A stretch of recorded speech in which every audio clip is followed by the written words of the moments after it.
Sandy Elodie, vous vous êtes réapproprié du matériel syndical dans le cadre d'une lutte pour les salaires, je crois. Le livret du capital a été utile ? Alors, on n'est pas parti de ce document. On a préféré partir du 4 pages qu'on a remasterisé, qu'on a adapté et qu'on a transposé avec les problématiques qu'on rencontre sur le coût du capital dans notre entreprise. On doit l'avoir sur le téléphone. En version électronique. En version électronique. Vous l'avez transformé. C'est ça, adapté. Et ça a donné quelque chose de très ludique.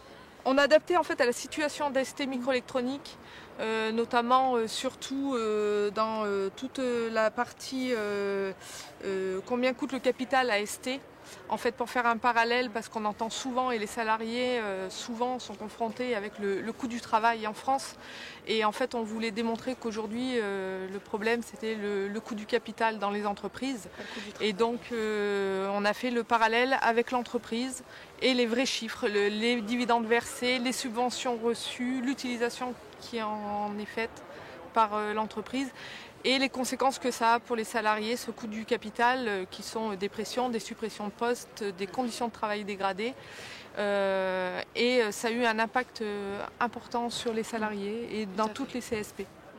Alors donc vous n'êtes pas sur les mêmes sites géographiques et pourtant vous vous organisez pour la vie syndicale, pour monter les actions. Comment ça marche ? Alors en fait, on emploie les outils actuels en fait, qui sont les smartphones, par exemple avec les adresses mail. On communique beaucoup par mail. Et également, on organise régulièrement, souvent c'est les lundis de chaque semaine, donc des conférences téléphoniques appelées conf-call, organisées par notre délégué syndical central, en fait, qui organise, en fait, qui contacte tous les sites de France. Et grâce à ça, on peut permettre d'échanger et discuter sur beaucoup de points. Ce qui fait qu'on a tout de suite les informations rapidement. Françoise, tu es déléguée du personnel chez Valeo. Et vous avez dénoncé une situation scandaleuse. Est-ce que tu peux nous en donner les détails, s'il te plaît ? Oui, Valeo perçoit 53 millions de crédits d'impôt et 32 millions d'aides diverses. Et ce qui est scandaleux dans l'affaire, c'est que nous, on n'a qu'1,2% de NAO. Alors on voit bien la différence entre les patrons et les ouvrières. On devrait toucher quand même plus. Et nous n'avons pas signé cet accord. Pour organiser une lutte, une revendication, comment tu procèdes ? Ça aide, je suis en DP, donc je vais voir chaque ouvrière et je leur dis ce qu'ils ont sur leur poste de travail, ce qui ne va pas. Et à la fin de la conversation, je jette ces millions que les patrons ont et que nous, on n'a rien. Donc ça donne dans la tête des gens quand même une réflexion. Est-ce que tu pourrais dire ce que ça représente en euros à la fin du mois, cette espèce d'obol qui est accordée par Valeo à ceux qui produisent la richesse ? Moi, je touche 1 400 € par mois. Alors, avec eux, ce qu'ils touchent, vous faites la différence, vous verrez bien que nous, on a juste les miettes. Et eux, ils s'en foutent, quoi. Voilà, faut venir travailler, on ne vient pas travailler pour la gloire, hein. Donc voilà, c'est ça que je dénonce un peu. Le patronat, il est bien dans sa peau. Et nous, on est très mal dans notre peau. J'aimerais avoir ton appréciation sur le débat concernant le travail interfédéral sur les questions industrielles. Alors je trouve que c'est très intéressant que dans le cadre d'un congrès d'une fédération, on discute en interfédéral et avec la salle sur les questions d'enjeux communs qui sont de plus en plus au cœur de l'actualité et on a de plus en plus besoin de travailler ces questions-là tous ensemble. Et ça pose même des questions au-delà du fédéralisme, mais du travail industrie complète au sein de la CGT et de l'avenir d'un certain nombre de questions d'ordre politique au sein de la Confédération, très certainement. Quels sont les moments sur le travail interfédéral qui t'ont semblé les plus intéressants, les plus enrichissants pour la CGT ? Ce qui est enrichissant, c'est quand on arrive à construire des projets communs et qu'on les porte tous ensemble et que pour le coup ça débouche sur des projets construits et qui permettent que le salariat au complet s'y retrouve derrière et pas uniquement l'entreprise Tartampion ou une autre ou même certains entrepreneurs. Ce qui est intéressant au final, c'est véritablement quand on a un projet construit qui permet de se mobiliser tous ensemble derrière et d'aboutir sur un devenir pour les salariés et pour un certain nombre de processus industriels qui permettent de donner de la lisibilité sur le long terme. Et justement, si on doit parler perspective, qu'est-ce qui te vient en tête?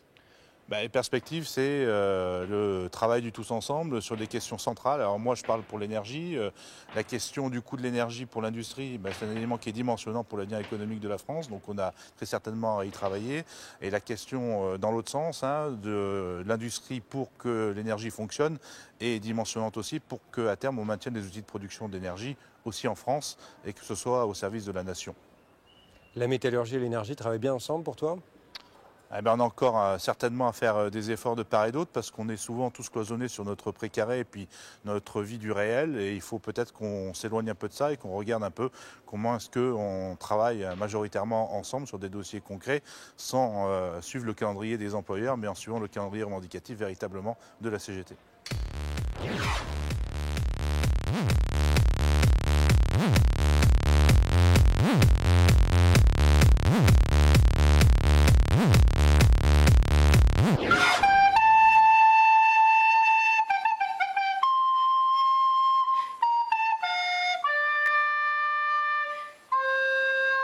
Merci.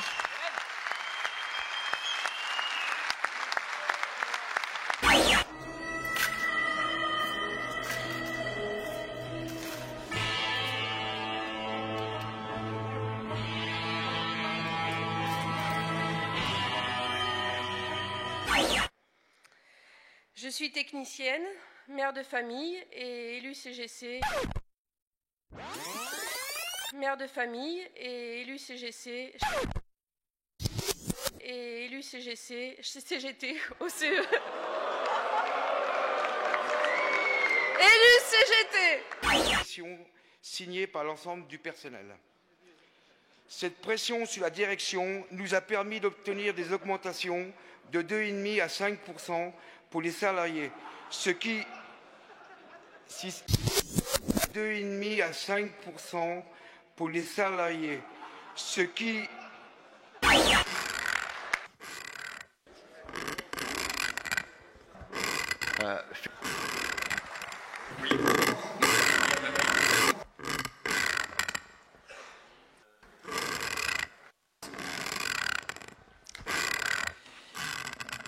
Oui, bonjour. Donc moi je suis Yann Leloir.